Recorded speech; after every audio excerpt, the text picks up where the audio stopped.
If core work always goes right up into your shoulders, your neck, your jaw, you may be tempted to say, that's how I'm built, my neck is a problem, and core work's not for me. In this episode, I want to teach you a different way to approach core. Not only will it keep you out of your neck, it can actually provide neck pain relief. Let's go.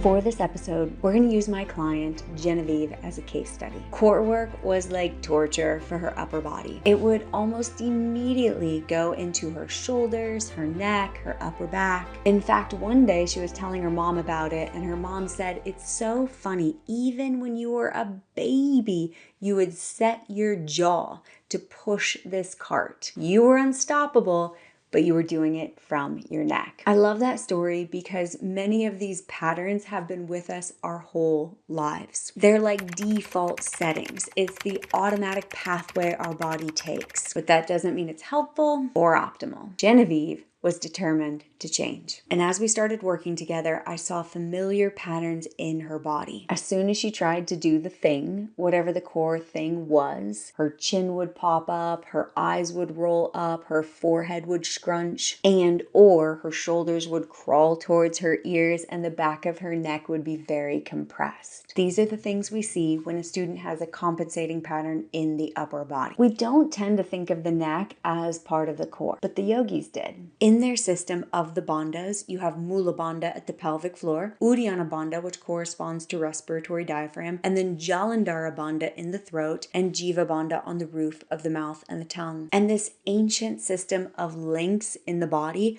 corresponds perfectly with what Tom Myers and anatomy trains calls the deep front line. In these systems, your neck, your throat, plays a role in your core. How much you can access the core, if you can access the core, or if everything's thrown offline. For example, your neck, your cervical spine, and your low back, your lumbar spine, are sympathetic curves. They talk to one another. So if your chin is lifting up and your neck is extended and compressed, your low back will tend to go into extension too. And when your low back is in extension, the rib cage and pelvis are not stacked, and you can't generate the intra-abdominal pressure you need for true core. But the inverse is also true. Do this with me.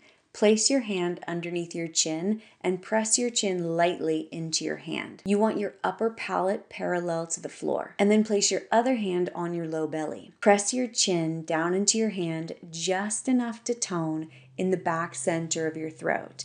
It'll feel like you want to swallow or clear your throat. These muscles are the deep neck flexors. When the deep neck flexors are engaged, lightly but persistently, notice what happens to your low belly. The low belly will draw back and up. So even though head and neck seem separate from your core, your deep neck flexors and your cervical spine are always talking to your low belly and your low back. Students who always feel core work in their shoulders, neck, or jaw have a hard time accessing the deep neck flexors. They're deeper and more subtle. And first, we have to unravel the compensating pattern in one or three muscles. As we go through these three muscles, ask yourself, do I know where that is? Do I feel it right now? Do I know how to release it? Similar to the low back, we don't want to feel these superficial muscles at all. A sign of good posture, good core work is that these muscles are quiet. Number one, the upper traps. These are the muscles that scrunch your shoulders up towards your ears,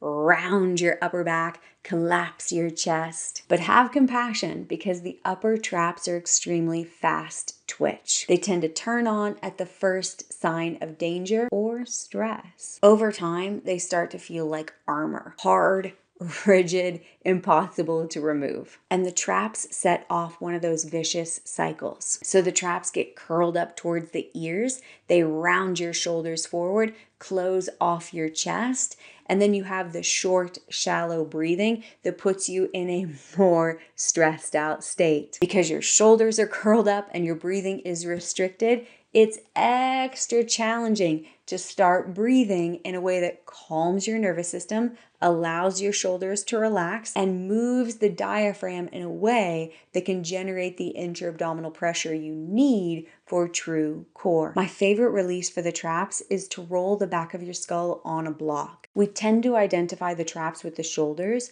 but they attach at the base of your skull, the occipital ridge. And releasing here is very powerful for your nervous system as well as the musculature. Number 2, sides of your neck and jaw. There are many muscles here, but let's keep it simple. When these muscles are tight, stressed, and strained, every time you do core work, you tend to lift the chin. To release them, you have to keep the chin down enough that the deep neck flexors are toned so these muscles aren't tempted to pick up the slack. My favorite release here is to interlace your hands behind your head and hug your elbows in during core work.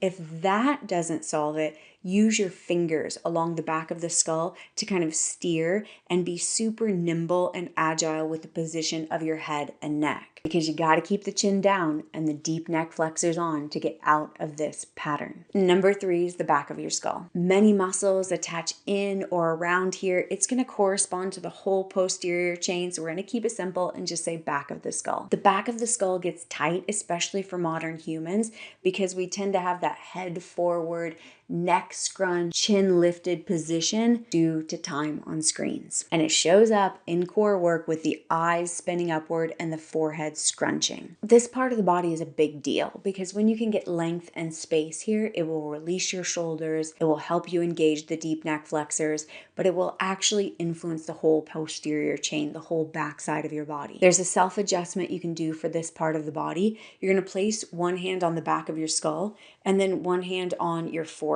And you're going to lengthen the back of the skull and then use your hand on your forehead to draw that tissue down. And you want to get a sense of how these correspond and talk to one another. It'll feel very soothing, relaxing, and releasing. And again, it's going to train your body to be able to find that pattern when you add load, add challenge, add core work. We will do all the releases I described to you in the core work practice that goes along with this podcast episode. We'll also roll along the back armpit, do some shoulder flossing and arm brushing because these release the tissue and reset the nervous system. And it's the tissue release and the nervous system reset that helps you start breathing from the diaphragm and generate the intra-abdominal pressure you need so you actually do core work instead of neck and shoulder tightening. And that takes us back to Genevieve. For Genevieve, we developed a perfect warm-up to release her shoulders, the sides of your neck, and the back of her skull. Then she could engage the deep neck flexors in a way that stabilized her low back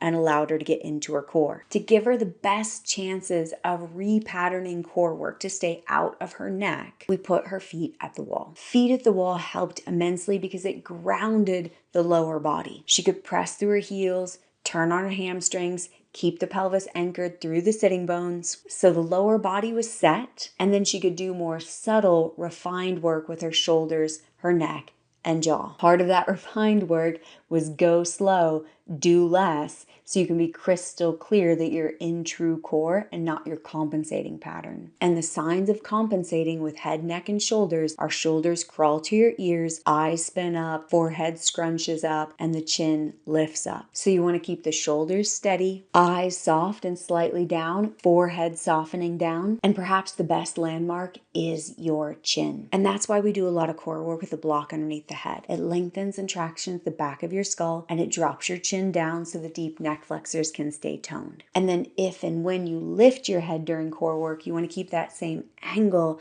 of your chin, upper palate, and neck. A good way to do that is with hands behind your head. And resist thinking that that is a modification. It is a way to set your foundation. Something that surprised me, and it showed up with Genevieve as well as many other students and clients, is that adding load can actually help you get out of some of these compensating patterns. For example, putting a resistance band on your forearms can help activate the right muscles of your upper back and keep you out of head and neck. Similarly, holding dumbbells can help you sense your arm bones and your shoulder blades and stay out of the traps and the neck. The progressive core practice travels through these stages. You do the first set with your hands behind your head, the second set with a resistance band, and then the third with a dumbbell. You can find that practice here on YouTube or in the Asana Strong app. True core is always the same.